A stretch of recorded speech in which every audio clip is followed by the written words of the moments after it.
நடிகர் ரஜினிகாந்த் அரசியலில் இறங்குவது உறுதி என கூறிவிட்டு தனது ஆதரவாளர்களை பெருத்த ஏமாற்றத்திற்கு உள்ளாக்கிய நிலையில் சிவகங்கை மாவட்ட ரஜினி ரசிகர் மன்ற தலைவர் அண்ணாமலை முன்னிலையில் பாஜகவில் தனது ஆதரவாளர்களுடன் இணைந்துள்ளார். 2017 டிசம்பர் மாதம் சூப்பர் ஸ்டார் அவர்கள் ஒரு ஆன்மீக அரசியலை முன்னெடுத்து ஒரு கட்சி ஆரம்பிக்கிறதா ப்ரொபோஸ் பண்ணாங்க.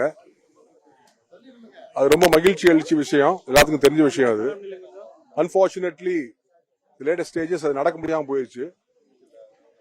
இப்ப 2014 இருந்து 2024 அதாவது கடந்த 10 வருஷங்களா நமது நாடு அடைந்திருக்கும் வளர்ச்சியை பார்த்து நமது பாரத பிரதமர் நரேந்திர மோடிஜி அவர்கள் திறம்பட நடத்தி he has proven as a global leader in the global arena. அவங்க கரத்தை வலுப்படுத்துற வகையில நாங்கெல்லாம் சேர்ந்து சிவகங்கை மாவட்ட ரஜினி ரசிகர் மன்றம் எல்லாரும் சேர்ந்து இன்னைக்கு பாரதிய ஜனதா கட்சியில் இணைந்து உள்ளோம். லாங் விஷன் இருக்க நமது பிரதமர் அவர்கள் வர இதுவரைக்கும் இக்கானமியில வந்து நம்ம 5th பிளேஸ் வந்து எல்லாத்துக்கும் அறிஞ்ச விஷயம் தான். Probably is having another 4C வர்ற வருடங்கள்ல வந்து இந்த தடவை திருப்பி அவர் வந்த உடனே 3வது இடத்தில் வருவதற்கான இலக்கை அமைத்துள்ளார்கள்.